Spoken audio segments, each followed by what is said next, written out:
Recording. And go on ahead. All right. Well, good afternoon, everyone. Hope you're doing well. And hopefully I can answer some of your pressing questions when it comes to radio and media and what the state of affairs are in 2023. As you heard, my name is Al Ford. I've been in media for 25 years now. Started out back on the West Coast in Victoria, British Columbia. Went through a 2-year communications plan, 2 years communication program. From there, I worked in northern Vancouver Island at Port Hardy. I did radio up that way for almost 2 years. Transitioned back to Victoria, British Columbia, where I was an overnight host. Worked in the music department, helped out in promotions. Primary job was on-air host for a bunch of those years. And then I moved into what we call music director position. So as part of a music director, I got to choose what sort of songs we played on the radio, curated playlists. I interviewed lots of different bands, made specialty shows. And then from there, I transitioned into kind of what my current role is, which is we call it a content director. So I'm responsible for everything that you hear that comes out of the speakers or however you listen. So if you're listening to Sonic 1029, I look after the talents. I'm responsible for the music. I'm responsible for the kind of programming we put on the air, what promotions we do, all that kind of stuff is my responsibility. So if it makes it to on air, then I've had something to say or do with that. And conversely, if something makes it to on air that is not suitable for what we do, then I too am responsible for that. I have to figure out why such and such made it to on air. In 2005, I was still working in Victoria, British Columbia. I was programming an alternative station out that way called The Zone at 91.3. And then we launched Sonic 1029 in the spring of 2005, April 5th, 2005, we signed on. This year was our 16th birthday or 17th birthday. So have been doing it for quite a while. I took a few years off where I returned to Vancouver, programmed major market radio in Vancouver at Jack FM, News 1130, Sportsnet, and we had a KISS station there as well. So my role in Vancouver was general manager for BC Radio. So I oversaw the Vancouver cluster, Victoria, British Columbia. We have a couple of stations out in the Fraser Valley, and we have some stations up in the Sea to Sky corridor, so Whistler and Squamish. So I did that for 5 years. And then they asked me to come back to Edmonton. And so in 2019, returned to Edmonton and have been back at Sonic ever since. My role currently is what we call National Content Director. So I not only work with the radio stations here in Edmonton, but I work across the country with different radio stations and different brands. And I also help manage talent. So that's a big part of my responsibility. And what else can I tell you about my job? I get paid to do what I love. That's the one beautiful thing that I never really treat it as work. It's always one of my passions. So it makes getting up every day and staying late and working on weekends doesn't really bother me because I really enjoy what I do. So I've been very fortunate to do that. What do you want to know about our industry? Our industry has, radio has been around for a lot of years. Over the last sort of 7 or 8 years, radio and media in general has really started to evolve in many different ways. Specifically with radio, our competition is now coming from many different sources. So at one point where we were just kind of competing against one another on the FM dial, we're now competing with YouTube Music. We're now competing with Spotify, Apple Music, podcasting, and we're also competing with many other forms of entertainment that didn't exist in the past. Our competitors are Instagram, they are TikTok, they are content creators. All that comes into play as far as who we compete against. And, over the last few years, even what was traditionally TV and movies has now turned into, all these different streaming platforms and so on. Margot, you have a question? Have you ever kind of had butted heads with other radio stations? No, we try to, our competition, we know their competition, but there's no, you don't gain anything by butting heads with other people or, being poor sports. We've always been very humble in what we do. I've always been very humble in the way we approach things. So, the answer to that is it doesn't get you any favors. If you burn a bridge now, it'll come back to haunt you later. I'm good friends with a lot of the programmers and a lot of the personalities that work in Edmonton. There may be a day where I either want to hire those people or I may be looking for a job and want them to hire me. So the animosity, we try and keep it out of there. We have enough competition in the rest of the world as it is without going after to one another. And it's a very small business community. You also want to make sure that as far as what you're doing in the business community, that you're being respectful and mindful of everyone else's position. So yeah, I hope that answers your question. The industry, as I said, has continued to evolve. So there's just a ton of different competition now, which is good and bad. I mean, what it means for someone who's trying to get into, and I'm going to call it broad strokes media, because that's really what it is, or content creation. There are far more opportunities to be in that space than there was, say, 20 years ago. 20 years ago, you'd apply to a radio station, and if they didn't hire you, that was it. Or if you went to a TV station, those were sort of the only options. And now you can do your own podcast. You can do your own streaming events. There's all kinds of things that you as a personality and a content creator can do yourself. There are limitations, obviously. Equipment is one of them. That's a barrier to entry. And then knowing who you are, that's a real big barrier to entry. You've got to be very good at being you, being real. If you're not a strong personality, that doesn't mean that you can't have a place within our business, because there are lots of behind the scenes opportunities as well.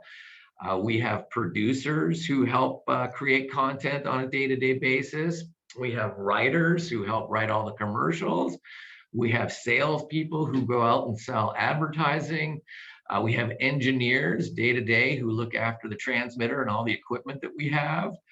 We have IT techs on site. So there are many other faces behind what you just hear coming out of the radio or media in general. So there are lots of different avenues that you can go down.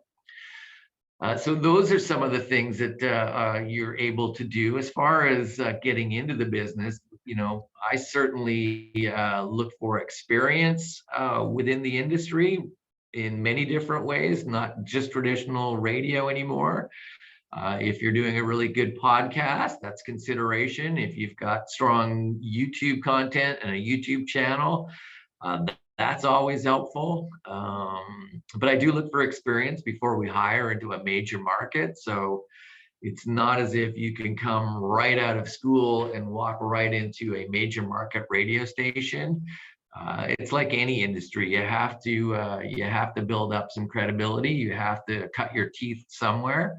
And there are lots of small markets across Alberta and British Columbia and all across Canada, for that matter, that are still hiring many different positions in traditional media.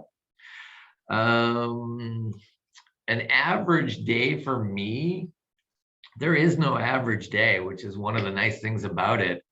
For instance, today, we had a concert announcement earlier this morning with July Talk, announced that they're coming back to town. We're running a mystery word contest right now. I'm meeting with several different talent all day long.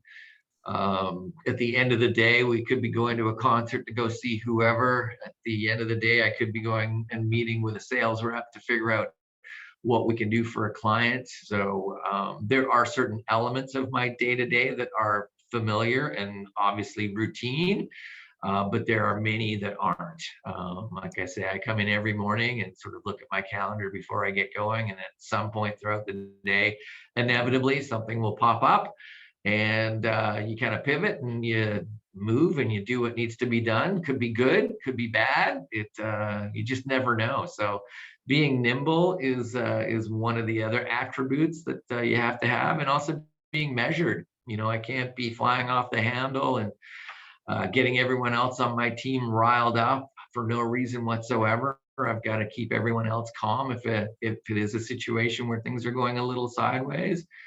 So that's a quality that I've learned over the years, certainly not one that I came to the industry with, but it is something that you pick up along the way, and it goes a long way to working with a team. My team itself is about 12 people strong locally. And then, as I mentioned, I work nationally. So probably about 30 people in total that I work with consistently on a day-to-day basis. My philosophy when it comes to working with a team is I'm all about empowerment. So I will, and the other thing with sort of the level that I'm at, and that's not a braggy kind of thing, but where we are as a major market, the expectations on me and then the expectations on the rest of the team is that we know what we're doing. We've made it to a situation in our careers where we've got some tenure, we've got lots of experience. So anyone on the team should be able to figure out what is needed of them on a day-to-day basis. Also very pointed in laying out roles and responsibilities so that there are no second guessing. And I'm also here to remove barriers and obstacles that make your job difficult or not able to do. So I will get those things out of your way so that you have all the tools, all the assets, everything you need to be successful, everything you need to put together a great show, or whatever your role is within the media division that we work with. So that's kind of what I do. So all about empowerment, all about getting rid of barriers, making sure that you have everything you need, but then I'm going to hold you accountable, 100% accountable. I love people who are self-starters. I love people who are running with an idea and asking for help and asking to see if this is something we can move forward with. I'll encourage it every step of the way. If it goes wrong, then we find out why.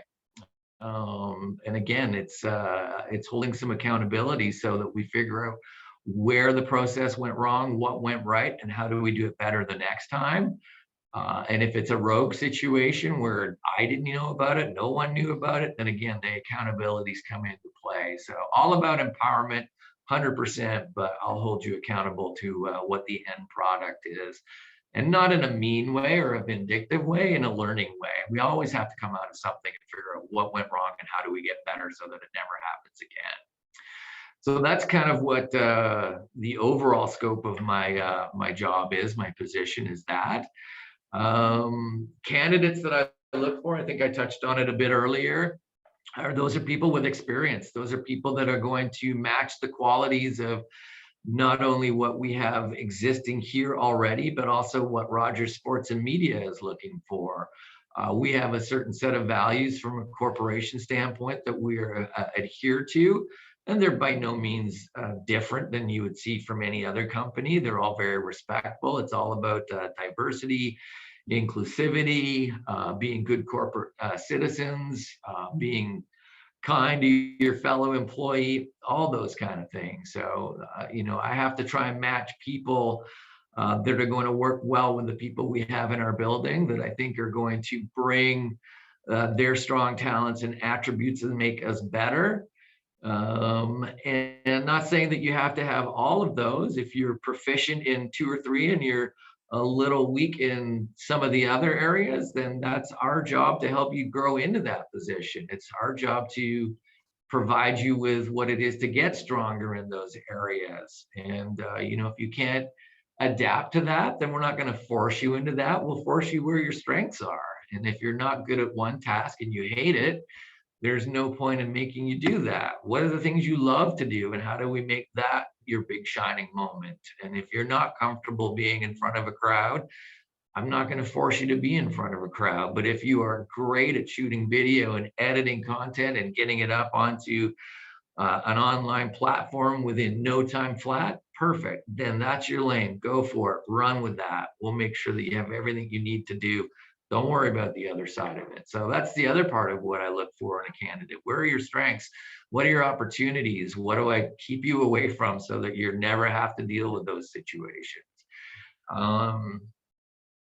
Yeah, that's kind of what I look for in candidates. And I'm pretty bullish in, as far as being meticulous and all those kind of things. Yeah, we're in a very competitive business. There's no reason we should be sloppy and not good at what we do. So again, it's that accountability factor. On a resume, what can people do to stand out? Not have 1,000 different jobs on your resume. Have some tenure. Show me that you're either loyal or that you're not afraid to try something.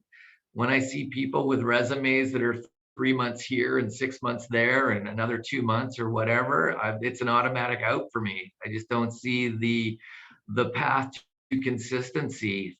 If I see that you're leaping from one job to the next, I can't risk putting that time in and then 6 months from now that person going, yeah, I'm out, because that's not our end goal. Our end goal is to keep you here for as long as we can. And our end goal is also to help you improve and move up within what we have to offer here at Rogers. So that's a big red flag for me. Outside of that, I look for experience, obviously, and I look for diversity on a resume. What are some of the interesting other things that you do or bring to the table that aren't related to what the job is? So honestly, if one of your things is I love going on stage and acting, great. I love volunteering at this. I love looking after animals. It could be as simple as I really enjoy stamp collecting. And that to me is just why. What's going on there? Like anything interesting that you can add that highlights who you are and what your personality is never a bad thing. Resumes or whatnot have changed again drastically over the years. Now everyone's got a Facebook page, an Instagram, whatever, a YouTube page where you can link and show me what you do, or I can link and listen to what you do versus just what's on paper. So the more dynamic that resume can be is also very interesting. It gives me opportunities to see what your creative abilities are. So like I say, the resume has changed quite a lot over the last few years. And be honest and be brief. I don't need long-winded cover letters and long things. It's like, hit me with the bullet points. Hit me with what your strongest things are, what you're really proud of. If there's something that you did and you only lasted 2 months and you weren't happy with it, don't include it. But definitely include your references and make sure that your references know that I'm going to call them. That's the worst thing ever is when I call a reference and they go, oh, yeah, no, I didn't know I'm a reference for that person. And make sure that your reference is also going to be honest, right? You can't expect your best friend to act as a reference for you because it's going to be very biased. Make sure that the reference is someone who's credible and that I know that when I'm calling them, I'm going to get an honest answer versus, oh, yeah, no, they're going to be great. So be mindful of that as well. How to stand out and highlight abilities, not barriers. Well, I think I kind of touched on that. I would think. Yeah. What are your strong assets? What are you proud of? Where are your strengths that you really know that you can succeed in? That's going to be helpful for me as well, knowing that I'm really strong at video editing. I love doing a podcast. I'm a fantastic writer. That's pointed. That helps a lot as well. Reading what the actual job description is. That may sound simple, but if you read the job description and you're ticking off things and going, yes, yes, yes, yes, yes, yes, I can do all of that. That's amazing. If you're reading a job description and going, oh, I can't do that. I can't do that. I might be able to learn that. I can't do that. Don't have any experience with that. Chances are you probably shouldn't apply for that job. You may say you have nothing to lose, but honestly, it just gets lost. I'm in a situation where I need to find people who are, and it will get vetted by our HR team right out of the gate anyway. They'll look at it and go, this doesn't actually line up with what these roles and responsibilities are. It'll move out. I won't even get to see it, to be honest. So the job that you're applying for, make sure that you do have most of the qualifications that it's asking for. The pie in the sky sort of ones where, yeah, you just give me a chance. I'll put my foot in the door and I'll blow you away. I don't have the time for a chance. But if you have 7 out of 10 of the skills, then I'll give you the chance. If it's 3 out of the 10, it's going to be a long shot. Steps people can take to get into the industry, like I mentioned earlier, definitely an education, formal kind of paperwork that comes from specifically in Alberta. You have NAIT, Northern Alberta Institute of Technology, has a broadcasting program. Grant Mac has a media studies program, and Southern Alberta Institute of Technology also has a media broadcasting program as well. BCIT out in Vancouver, and then there's many from one end of the country to the other that offer the same sort of media courses. And those have evolved tremendously over the last few years. As I talked about earlier, it's now more media centric than specific to radio, television, and print. It's now audio, media, and learning how to curate and make a fantastic website, or put yourself in front of all kinds of different situations that we can highlight, or that you can highlight what you're able to do. So I really do look at those things. Again, what's something interesting on your resume that somebody else is not going to bring to the table? What is your unique positioning statement? And that's a weird way of saying it, but what is it, something that you do that nobody else does, or that is unique? And I don't know if you know who Gene Principe is, but Gene Principe works for the Edmonton Oilers, works for Sportsnet.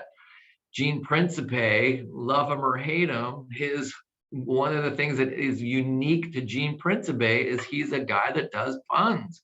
He works really hard on doing a good pun, but that is specific to him. And people either love him for it or they hate him for it.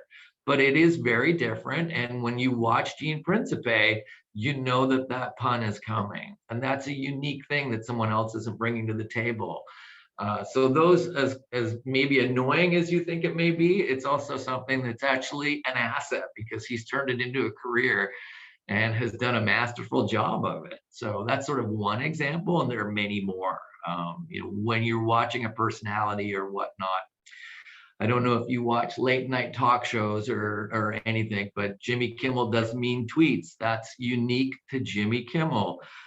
Jimmy Fallon has thank you notes, which is unique to him. So those are all very unique things that they've created that set them apart from others, right? And they're things that have been entrenched in their shows that they really still lean on. So that's what you can do to stand out a little bit. Here's something that I found that I really have fun with. I'm a great interviewer, and watch how these people respond when I ask them this specific question. So those are some of the things you can do to stand out. What else can I tell you about what we do? Everyone that works in this building has fun. It's like I say, at the end of the day, it's our job is entertainment. We're supposed to make people smile on their way into work or on their way home from work or just sitting at home. We're here to provide you with new music discovery. So when a brand new band comes along, we're hopefully the first people to play it for you and tell you a little bit about it. We're the station that will bring your favorite artist to your workplace or somewhere where you can come and experience that, either through a sonic session or a meet and greets. We're the radio station that's going to get you excited about the Edmonton Oilers going to the playoffs. We have to absorb what's coming into from the community, from around the world, from wherever, and spin it back to you in a fun, entertaining, and hopefully informative manner. Sonic 1029, we know very well who our target audience is. And we don't stray from that. We're not going to be misogynistic. We're not going to be loud and angry. We try to be as all encompassing and welcoming as possible within our target audience. We don't want to be too broad where we're trying to appeal to 7-year-olds and 55-year-olds. That doesn't make any sense. Our pure target audience is 25 to 44. That's kind of who we'll target, and that's who we'll go after. Not saying that we won't pick people up on either end of that, but we don't specifically target them. So when we're talking about world events, we need to, or day-to-day events, we need to put it through the sonic lens and spin it back to our audience so that it's something that they go, yes, that's what I would expect to hear from Sonic today, versus sounding like the CBC or something that they wouldn't expect to hear. We're not going to be your breaking news station. Yes, when the Queen dies, we'll highlight it, but we're not going to be on every 7 minutes talking about the fact that the Queen is dead. We'll tell you that and we'll move on, and we'll keep reminding you at some point in the day, but it's not going to be an all-out newscast. We have other people that can do that for us, and that's not expected of us either. So I think that's the sort of the gist of everything. So, if you have any questions or comments or whatever, then absolutely. We sure do. That's great, Al. Thank you. Okay. Alex wrote in the chat, how do TikTok trends inform content on the radio? TikTok seems like the place for newer artists to take off or older artists to be rediscovered by newer generations. Yeah, it's it is. It's a very interesting platform. The challenge with TikTok is volume. There's just so much of it, right? And yes, it's like anything, to be honest. People with great content are going to rise to the top. People with really strong ideas and really strong visuals and presentations, and who can be funny or can do things that no one else can do, will rise to the top. And those people who are just doing a TikTok in their living room highlighting their cat or whatever it may be aren't necessarily going to be compelling. So it's no different than any other art or medium. You can be good at TikTok or you can be fantastic at TikTok. And that's kind of how talent and art and music is always and has always been separated out. Volume doesn't mean much. Quality and content is everything. So do we follow TikTok trends? We try not to get sucked into that because all you're doing is mimicking at that point. So you're not going to see the Sonic announcers doing the latest TikTok dance or whatever the challenge may be. Our job is to create unique content that we create on a day-to-day basis. Lauren Hunter, who is our afternoon show host, is brilliant at creating amazing social media content. So she'll bring that to the radio, she'll bring it to our digital platforms, and then she'll push it out onto her social platforms as well.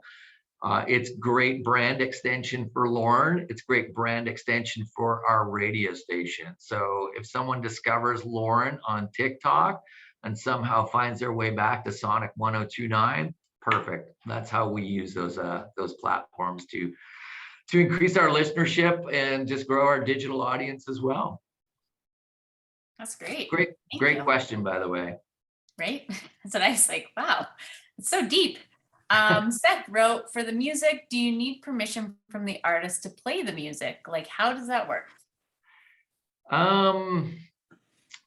We don't need permission. Most artists are begging us to play their music, and our challenge is, again, there's so much of it that we have to filter it through and go, what's going to sound the best on Sonic 1029 today?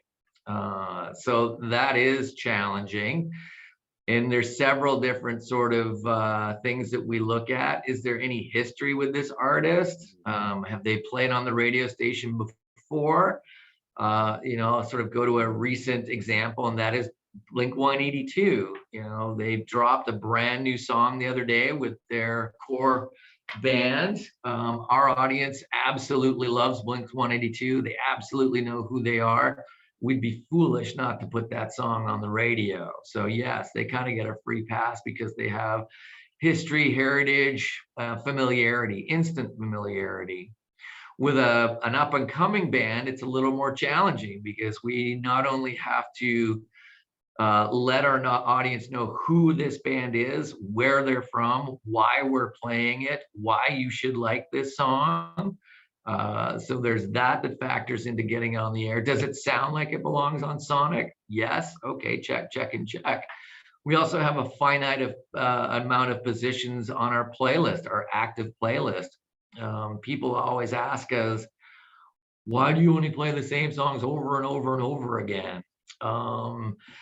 And if you go into your own playlist, and let's say your playlist is, I don't know, 3 hours long. 3 hours long is probably 72 songs. I guarantee you that an hour and a half into that playlist, if you make it that far, you're walked away already. I don't know if you're ever going to sit through a 3-hour playlist of unique songs. The songs that we play on the radio are songs that we also do a lot of testing on. There's a lot of research on this radio station. So these are songs that people have told us over and over again, love, love, love that song. We won't play songs that people hate. Doesn't do us any favors whatsoever. And with our format, we're forever bringing in new music and getting rid of old artists. We always have to remind ourselves that our target audience is 25 to 44. So why would we be playing anything from the early 1980s unless it's a blockbuster of a song? And then those stations serve their purpose. When you have Chuck and you have Up and you have K97 who deal in classic rock, that's where the upper end of the audience goes to, and that's what they're going to love. But I've never been in a situation where, I think the only situation I've ever been in where we've had to ask a band for permission to play their music is we've heard they've got a new single out. We don't have access to it yet and we want to play it. So that would be like a White Stripes, or someone's dropped something on their YouTube channel and it's like, well, why don't we have a version of that yet? How do I get that copy? That's really the only situation where we've ever had to ask someone for permission. It's generally, and if I'm having to ask someone who's a new artist for permission to play their song, I don't have the time. Honestly, it's like there are so many people who are begging us to play their music that if you think you're that good that I have to ask you permission, then we'll leave it in your court until you decide otherwise. That makes sense. Good question, Seth. Margot, you have your hand up?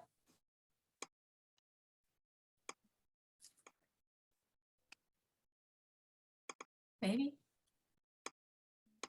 Margot, did you have a question?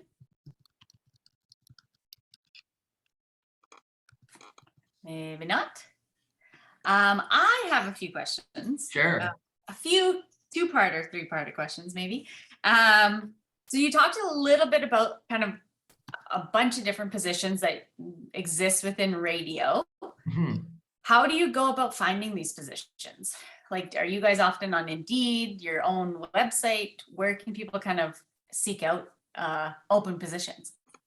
So a lot of that nowadays is taken care of through our HR department. So we have a role that we want posted. We'll reach out to our HR representative. This is all in the weeds details, but we'll tell them what it is we're looking for. There's definitely going to be a roles and responsibilities somewhere in the hierarchy that suits that position. Like all our jobs are coded accordingly. So if we're looking for a content director, the roles and responsibilities are there. They're across the board. Everyone knows what they are.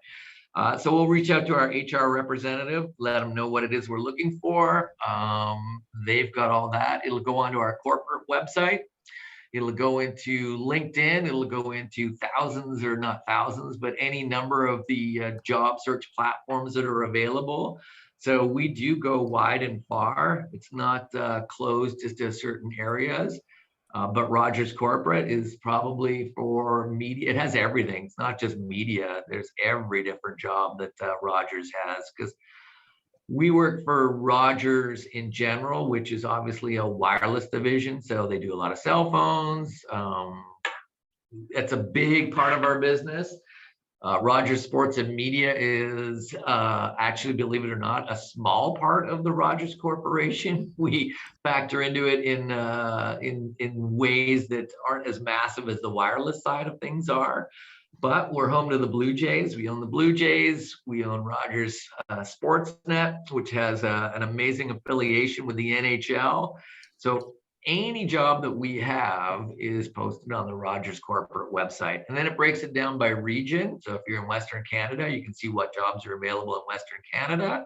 If you want to see what jobs are available in Alberta, it'll show those. And if you want to get macro or micro, it'll show you, here's the jobs that are available right now in Edmonton. So you can go far or you can go super narrow.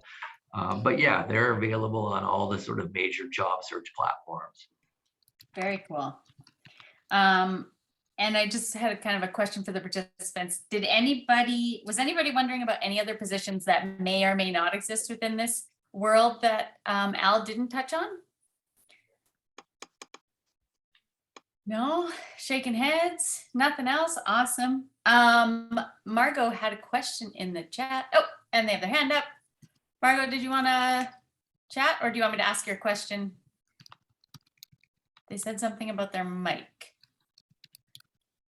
I'm going to ask your question. And then if your mic ends up working, Margot, awesome. How many artists on average contact you a day? Yep. And then radio plays, question mark. Oh, every day. Every single day we get new music from either the major labels, major record companies, which are Universal, Warner, Sony Music, BMG. So we're always getting fed music from them. There are a number of different indie labels from one end of the country to the other and worldwide. And then there are the artists that are trying to just sort of break in on their own, and will send you either a link to their SoundCloud or a copy of whatever song they're trying to get on the radio. Any given day, I am looking at 10 to 15 new songs that are landing on our desk. We're a new music format. That's what we live on. People know that. So we're one of the top stations that they'll try and get their music on. And then when it comes to plays, I don't know quite what the question is when it comes for plays. How do we get them? How do they get on the radio? Again, we talked about that vetting process. Does it sound like it belongs on Sonic? Are they local? Are they Canadian? There's a lot of different factors that go into that. If they get onto the radio as a new artist, how many times a week will we play them? That ranges from sort of the lower end of 6 to 7 times a week, which sounds like a lot, but it's not really. It's once a day. And if you think how much a 24-hour clock is, it could be at 2 in the morning or it could be at 2 in the afternoon. And if you're not listening at either one of those times, you've missed it. So that's sort of the entry level. We'll give this one a feature, a test, and see what happens. And then if it's a band that makes it onto the playlist and has a really, really strong song that people are loving, We can find those things out via Shazam. Shazam's a great tool for us to figure out what people are listening to and liking. We also have access to tools that will allow us to see what other radio stations are playing, how many times they're playing it. But for Sonic in particular, if your song is into what we call a heavy rotation, that's 49 spins a week, so 7 to 8 times a day. So then way more opportunities to hear that song and a lot more exposure as well. I Wow, hope that answers the question. I think so. Also, I am learning so much. This is wild. So much more that goes blowing into all it. the secrets. Yeah, well, it's like you think about radio when you're listening, and you don't really think about anything that went into actually getting it out there, right? It's Yeah, just that's the way it should happening. be. Yeah. We want it to sound flawless and fun, It does. and Yeah, it take totally all the does. work out of it for you. Yeah, you folks make it very easy. Yeah. A few more questions. Sure. So Alex wrote, I represent an artist who's trying to get out there. How would one go about contacting you or your team to get their music on the radio? Yeah, there's Alex, there's lots of different ways, as I just mentioned. There's a contact page on our website, which will direct to write to myself or to our music director. So that's one way of doing it. Snail mail is dead. Don't mail us anything. We, like I say, we look for digital. We're all about trying to be efficient and, believe it or not, environmentally conscious as well. We don't like receiving CDs and hard copies of things. It's just too hard on the environment, and especially when we can deliver stuff digitally, or you can send me a link to a YouTube channel. That's kind of the way we would go about it. And then again, it's going through the factors of how does this sound? And if you are or you represent an artist, and you've got to also be very unbiased with that. And this is where the gut check comes in, where an artist and their family and all their friends absolutely love it, and that makes sense. They're rooting for you. They want it to succeed. But you have to put it into a situation where people are not familiar with who that artist is. I have no connection to them personally. There's nothing at stake for me. So why is it going to blow me away?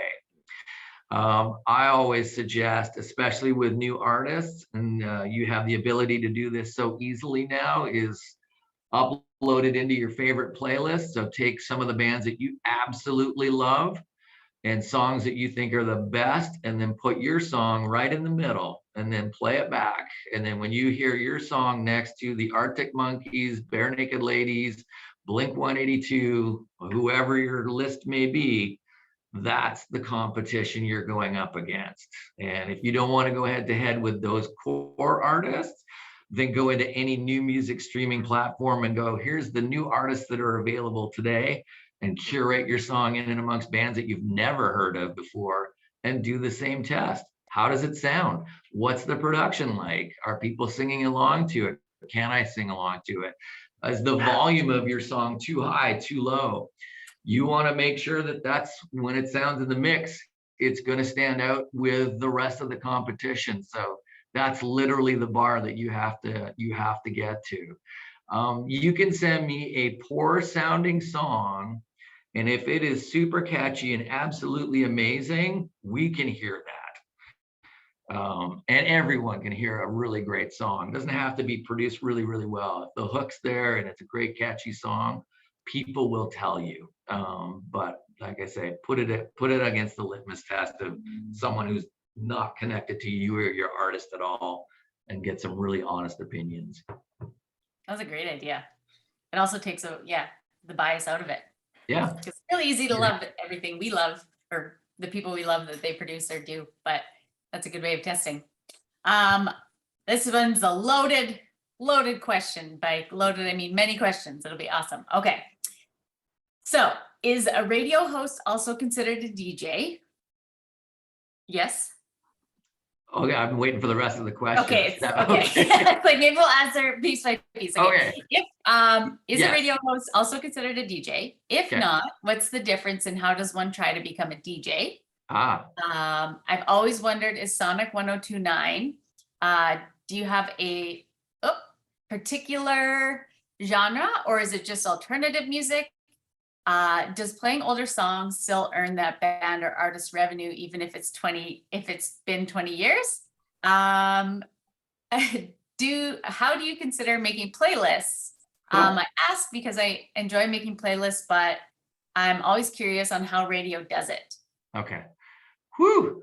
All right. I may need to ask a friend for a recap of the Yeah, question. for sure. How about we start with the top? Yeah, Is a start with radio the host first also one. considered a DJ? If not, well, how does one become a DJ? Yeah, they are the same thing. Although disc jockey is it's an old term now. I always consider a DJ some guy that's going to be at the wedding, or if you look at the other DJ side of it, it's the guy playing the Lollapalooza Music Festival in the EDM tent. So that's the other DJ side of things. We like to refer to our talent as talent. Announcers and content creators, because that's really what they are. And at the end of the day, more than anything, we just want them to be your friend. We want them to come across as being, oh, that's Garner. I love listening to Garner. I would much prefer you to say that you love listening to Garner than I love listening to that DJ on the radio, because it means there's not really a strong connection there. But if you can mention the hosts and their names and why you like them, or what about those people makes you laugh or cry or feel some kind of emotion, then that's sort of the ultimate connection. It sounds like it's the easiest job in the world to be an announcer, right? Oh, you guys just go on the radio and you just talk. How hard can that be? You put that microphone in front of somebody and flick the light on and say, go ahead, talk, open yourself up, just talk to somebody on that microphone right now. And you don't see anybody there, so you have no idea who your audience is. So now you're just kind of second guessing who you may be chatting to. How vulnerable do you want to be? Are you going to tell people what went on in your world last night that was absolutely hilarious or absolutely horrific? And how are you going to respond when somebody laughs and says that's the funniest thing ever, and then the next text you read is, you suck, I hate you? So it's a real balancing act. So we try and go, tell us a little bit about yourself without being overbearing. What's going on in the world that your audience is going to be interested in right now? I mean, we're leading up to Halloween. So Halloween's going to be a big part of what we talk about over the next few weeks. How do I relate Halloween back to what's going on in the world? Or how do we relate Halloween back to what's happening timely and topical wise? Right now, the Jeffrey Dahmer thing on Netflix is spooky. It's scary. It's timely. It's topical. It's Halloween. Will you be dressing up as Super Mario this weekend when the new movie comes out to celebrate Mario Brothers? So there's all the kind of things that you have to take into consideration. Have you gone too dark? Are you going to Dedmonton? Where are you going on Halloween evening? The Arkells are going to be in town on Halloween weekend. Are you dressing up when you go to the Arkells show? So that's just part of the thought process that has to happen when you sit down to curate your radio show. You need to make people aware of what's happening in the world, right? That's like, and just bite-sized chunks. You don't have to know everything about hockey, but you better know that the Edmonton Oilers are playing their next 6 home games in Edmonton before they head out on the road. Why? Because people are interested. That's a big part of the Edmontonian psyche. Like, people love that. Do you know everything about the Queen? No, but the Queen passed away today. Here's some facts. Move on. The other thing that we're always really mindful of when we're on the air as a talent is controversial topics or whatnot. There's no point in stepping into that stuff with our radio station. It just does nobody any favors. And it's a no-win situation. Some people are going to just love it. Others will light you up for it. When it comes to sort of some of the stuff we went through over the last couple of years, specifically with COVID, specifically with, all that kind of stuff, the approach we took was stick to the facts. That's it. Don't offer opinions. Don't bash anybody. Don't call anyone out. Just here's the facts. This is what's happening today. Here's what we know. This, and this. Move on. You can't. There are talk radio formats and hosts that get into that, and absolutely, that's their lane, and that's what they've been asked to do, and they are expected to be controversial and push some buttons. Then fine. But we just kind of, keep it measured and don't get into that space. Very long-winded answer to your very short question of whether or not a DJ is an announcer. Yeah. Perfect. What was I the feel like next all the rest of the question? information helps as well. He's also wondering, is Sonic 1029 just alternative music, or do you have a particular genre? Yeah. And with that one, I'll add does playing older songs still earn that band or artist revenue? Okay. So if you look at radio stations, and if you look at radio stations now, they're more specialized than ever before. And I'll equate it back to, if you go through your Spotify or iTunes account, and you open it up and it says, here's Control Alt, which is going to be new music. It's classic rock fun dad playlist. It's this, it's that. So yes, when it comes to Sonic, we are primarily alternative. So it has to sort of fit within, certain parameters sonically, pardon the pun, of what we believe our radio station should sound like. So we don't want to be too poppy. So we're not going to play a lot of the stuff that you would hear on Kiss and Virgin. And we don't want to be too rock. So, some of the stuff that the Bear would play, the Disturbs, the Metallicas, we don't really get into that lane either. There are radio stations for that.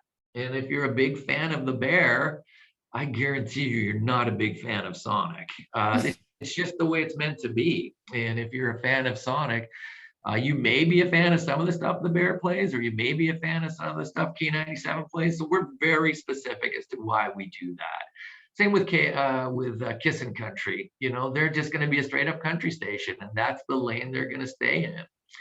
A station like Now Radio, who perceptually plays everything, really doesn't play everything. They've got a pretty good lane. They're pretty bright. They're pretty upbeat. It's you're not going to hear a lot of dark and down tempo songs on that radio station.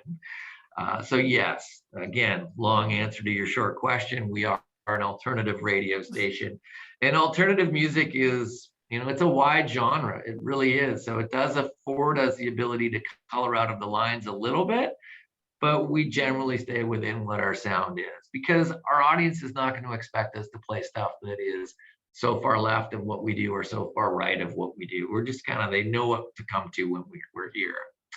Bands get paid, yes. It depends who you are. It really does. There's a reason a band like Nirvana has released Nevermind for the umpteenth time on vinyl, because that record continues to sell. It continues to get played. If you're a one-hit wonder, are you going to make money off of that one song that you wrote years and years ago? A little bit. You're not going to be sitting around in your mansion because it's pennies on the dollar. It really is. If you're played once on Sonic this week, and you times that by all the rest of the radio stations across the country, and you've only been played once, it doesn't add up to a whole lot. But at the end of the year, you'll get a check from what's called SOCAN, the Society of Canadian Artists, and I forget what the N means, but SOCAN represents the artists, and they'll distribute that money. How do they get that money? It's taken from broadcasters. So whatever we make selling advertising on Sonic 1029, a huge chunk of that money goes to support the Canadian music industry. So SOCAN will take a percentage of our revenues, and they will distribute it amongst the artists. So that's every radio station across Canada, every commercial radio station, all has to pay into SOCAN. We also, I didn't touch on this earlier, but Sonic and Canadian radio in general are committed to minimum 35% Canadian content per week. Sonic is at 40% Canadian content, Wow. meaning we have to play almost half of our playlist is going to be music from Canadian bands. Thankfully for Sonic, we are in the new music space, which affords us the ability to, highlight new music from Canadian bands, local, national, wherever they may be from. And that's why, we get to break bands like Mother Mother and July Talk and Metric and, the Canadian music scene from an alternative perspective is actually quite healthy and quite strong. There's times where we just can't get all of that music onto the playlist. It's tough. We have a log jam of great Canadian bands that we're trying to get on the air. So yes, they do get paid, but an artist will get paid better, believe it or not, through merch. When a band rolls into town and they have a really loyal following, when Blink-182 shows up here next year, they're going to be cleaned out of their merch. And when you go in and you look at the concert t-shirt and go, my gosh, $75 for a t-shirt. And you think about what they paid for that t-shirt with their silly logo on, they are making money hand over fist. So they love going out on tour and selling merch. That's all their money. A band will also go into a place like if it's Rogers, and they'll get a cut of the liquor, they'll get a cut of the food sales as well. So that's all worked out with the contract. But music on the radio, music on Spotify, music on iTunes pays okay. It's the exposure that you're really looking for in those situations. And if you can get your song into a TV commercial, publishing rights, or into a movie, that's where they really start to make the big bucks, because they're now telling the client or the movie, we will offer you the rights to our song, because if it's going to make that scene amazing in your film, or it's going to make that, Kate Bush is making so much money off of running up that hill because of the placement in Stranger Things. They would have come to her and they would have come back and said, okay, Stranger Things, if you want that in your show, we'll take it for, give us $100,000 and we'll walk away. I don't know what the money would have been, but she would have got a pretty good payday for that. Same with Metallica. Yeah. Totally. I know we're coming up on 2:00. So Yeah. if you have to go, Al, no problem. But if you're okay to continue, I do have a meeting coming up at 2. I've got my production meeting with my producer who's based in Calgary. That's the other thing. The last 2 years has really afforded people to work from all different parts of the country. Prior to the pandemic, we were locked to this building. And one of the beautiful things about COVID, if there is any, was the fact that we were able to figure out really interesting and creative ways to do radio off the side of our desk at my house. Totally. Or hiring someone that lives in Calgary that you couldn't move during the pandemic and yet still stays in Calgary and does an amazing job for us. So. That's awesome. Yeah. I put my email in the chat for everybody. I have the questions down already that we didn't quite get to ask. So Al, if you're okay with it, I'll email you all the questions, and then everybody, I have all your emails, so I can send you what Al responds with. And feel free to shoot me an email if anybody else has any additional questions that we didn't get to, because I have so many. We should have booked like 3 hours, Al. What are we thinking? Well, good. I hope it was interesting for you. Oh, it was really great. I really appreciate you hopping on board, and for all the participants as well. It was really great to actually, this has been really informative. I learned way too much. Well, thanks everyone. Enjoy the rest of your day. Yeah, thanks, Al. Okay, bye-bye. Bye, everybody.